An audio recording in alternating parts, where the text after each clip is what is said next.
This week's topic is for everyone. At some point in our lives, we are all faced with a decision to move or stay where we're at.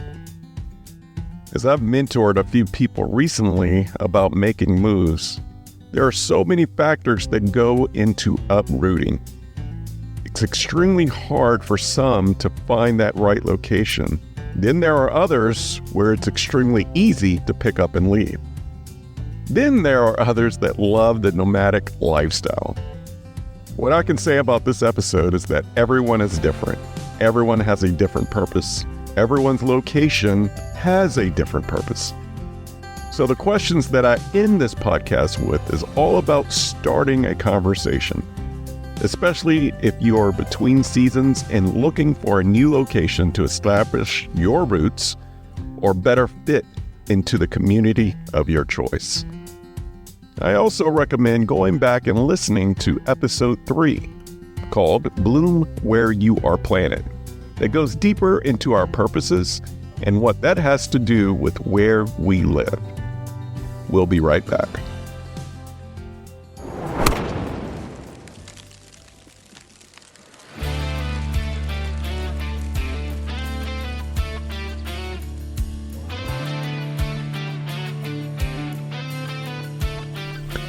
You are listening to the Work-Life Eubiosis podcast with your host, Charleston Edwards. If this is your first time here, welcome. My goal is simple: to eradicate burnout and to bring harmony, purpose, and balance to this world, starting with the family. My hope is that the show and the story shared will provide encouragement and ideas that will be valuable to you on your journey to work-life freedom. So let's dive into today's episode.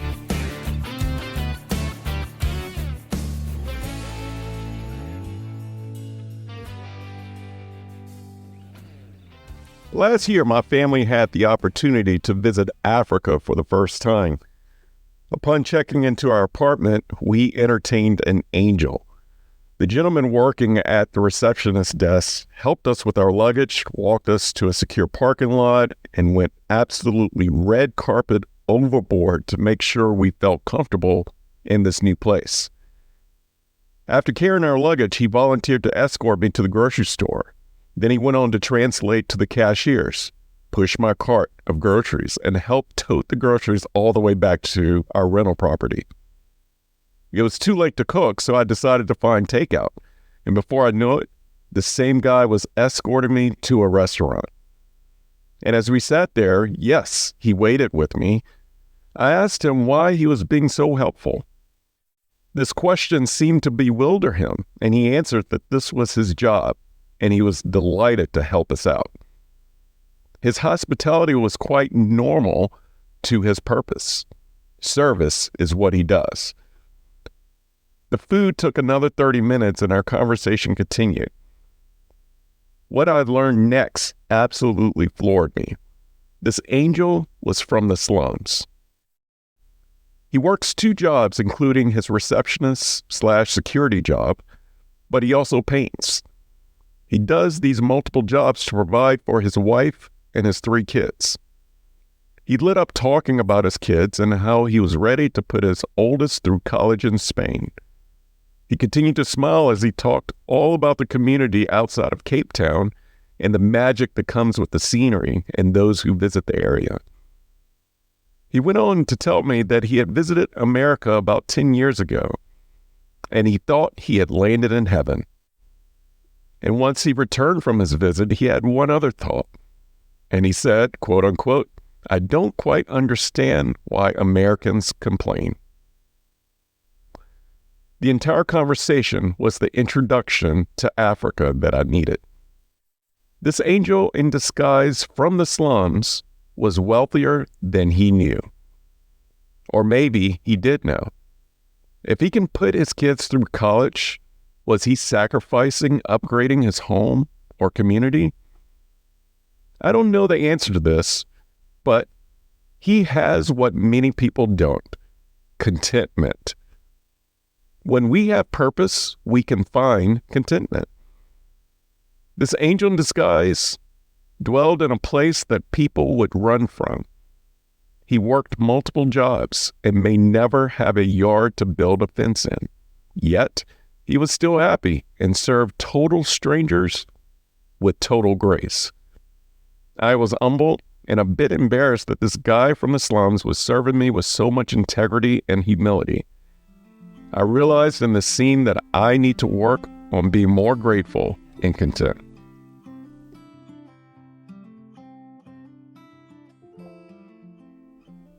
I set this story up because I need it.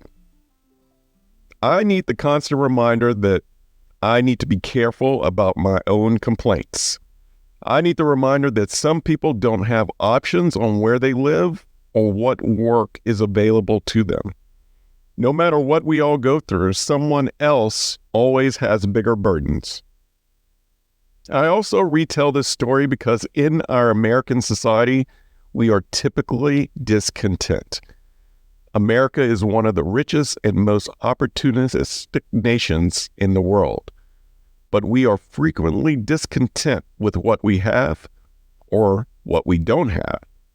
But there are others in this world that would beg to have our burdens.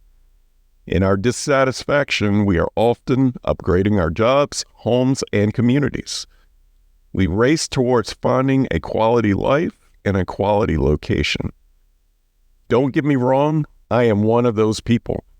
I love America, and I am absolutely grateful that we have the freedoms and opportunities that we have.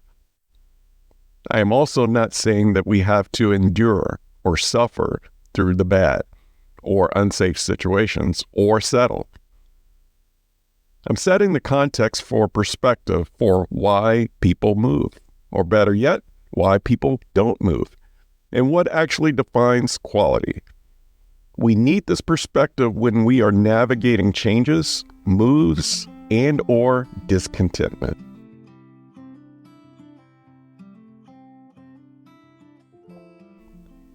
I recently went down a wormhole about why Tennessee seems to be the new trendy place to move to.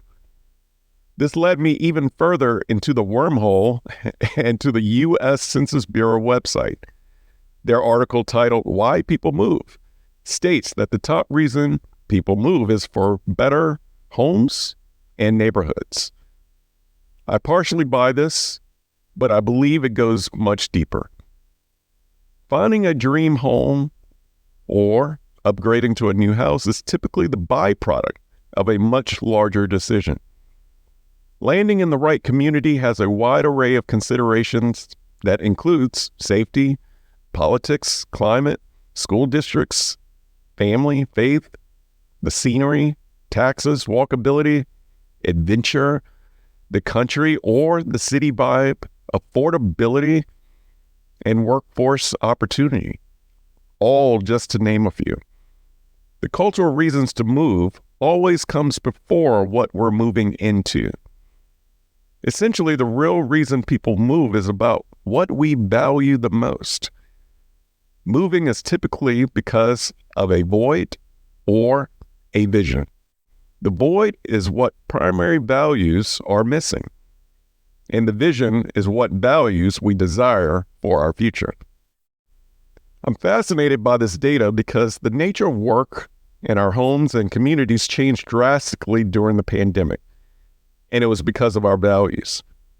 With the continued rise of technology, I don't foresee our world going back to pre-pandemic times. At least that's my hope. In a world that is much more friendly to remote workers, it's never been easier to reestablish roots without having to hang our hats on the corner office door.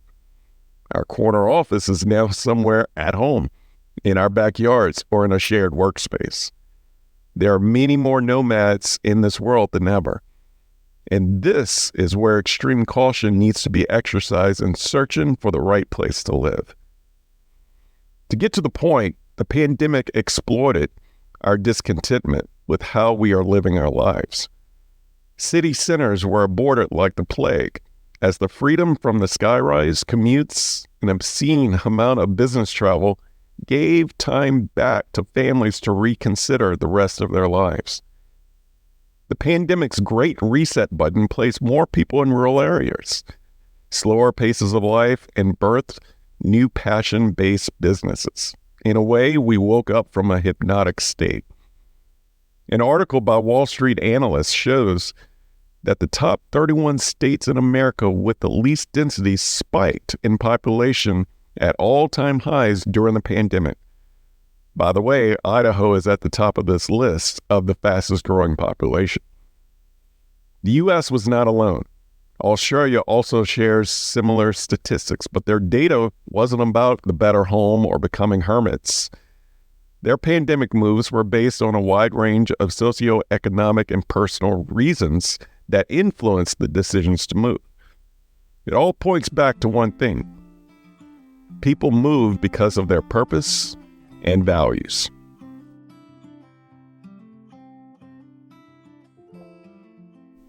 Should you move? I can't tell you to move or not to move, but your values can. The conversation comes up in our home when we identify a void or when we enter a new season as a family. In these conversations, we find it critical to go back to our united vision and mission for our family. Let love grow here.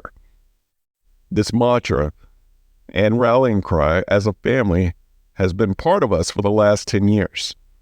It's to be where our feet are, whether if we are coming or going. The mission statement is an umbrella to our family's core values. We applied this mission in 2020 during the pandemic because we were one of the families that woke up in burnout. And then we started entertaining big moves. Our kids, marriage, work, and community involvement needed to be revamped. We didn't move from our community, but we radically redesigned our approach. And so can you. Values are unique to every home and every individual. Before moving, values need to be clarified because values are extremely personal and uniquely hardwired in our hearts and souls. Values are the foundation to big decisions. Because big moves and deciding where to migrate or relocate can come with so many heavy conversations, especially with family and employment being the top contributing factors, I can't say enough about the Who's Home Strategic Planning Workbook that Own Your 5 to 9 offers. You can find it on Amazon or at ownyour5to9.com. The links are in the show notes. This workbook helps families clarify their values and has tons of conversational prompts that helps the family get on the same page regarding vision, parenting, scheduling, goals, and yes, even moving. It's the GPS guide to take you home, your home. Regardless if it's a move, career change, or getting on the same page as a family, here are a few questions from the workbook to consider with you and your family. Do we have clarity about our primary purpose or purposes in this season of life? What values do we stand for, and is our schedule aligned to those values? Are we cultivating the interest of our kids and our own purposes?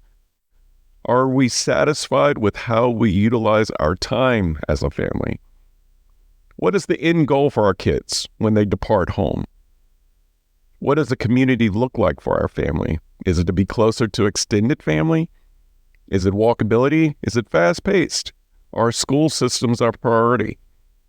Do we want to nurture relationships with neighbors? Do we want more land? What do we want to contribute to our community, and what skills, resources do we already have? Do we want to commute? And if so, what does that do to the dynamic of the home? No matter how you answer any of the above questions, I believe the most important question that will help move the compass in the right direction is this. If we do or don't move, would we still be happy with the culture of our home, our relationships, and the purpose we are living out in community? This episode is brought to you by Own Your 5 to 9, an organization committed to freeing families of the rat race and burnout. Every organization has a leader, mission, and a set of values that drives the organization. But this is commonly missed in the most important organization in the world, the family.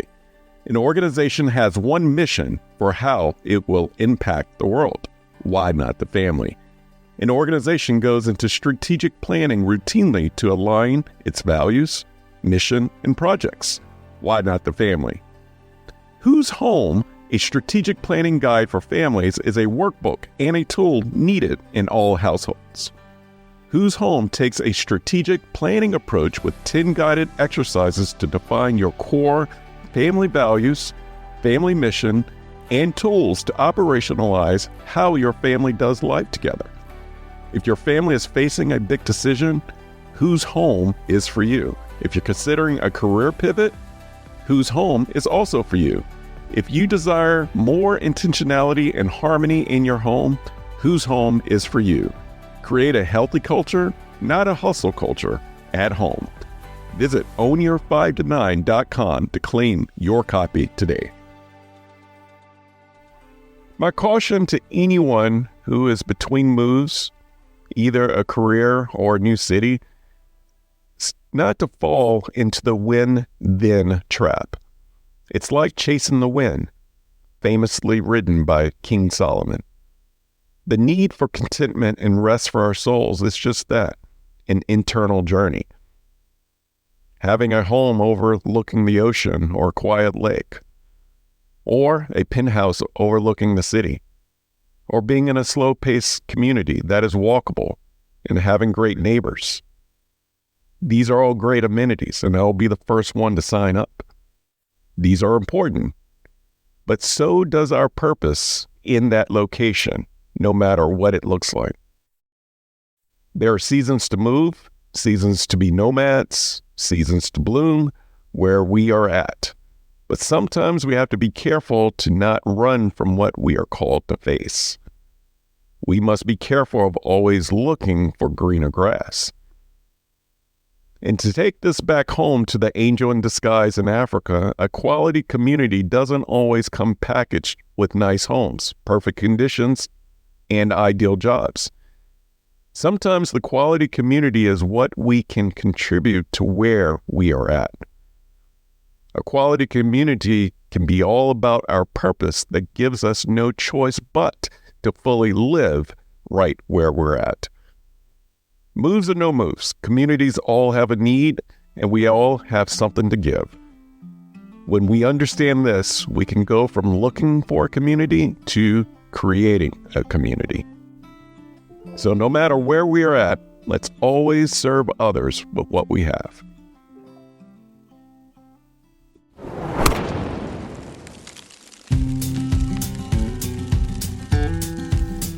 Thank you for listening to the Work-Life Eubiosis podcast, part of the Work-Life resources created by Own Your 5 to 9. I hope that you have found encouragement and a few ideas to strengthen your journey to purpose, freedom, and balance. Have you overcome burnout and found a new way of life? Millions around the globe are still at the risk of burnout and losing it all. And your story may be the one that sparks not only a dream, but action. Visit ownyour5to9.com for more information and submit your story. While you're there, join the Work-Life Eubiosis newsletter and receive additional resources weekly right to your inbox. If you enjoy this podcast, take time to subscribe, rate, and leave a review.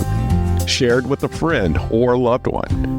Remember, the most important organization in the world is the family. Let's do our part to strengthen it. Thank you for listening.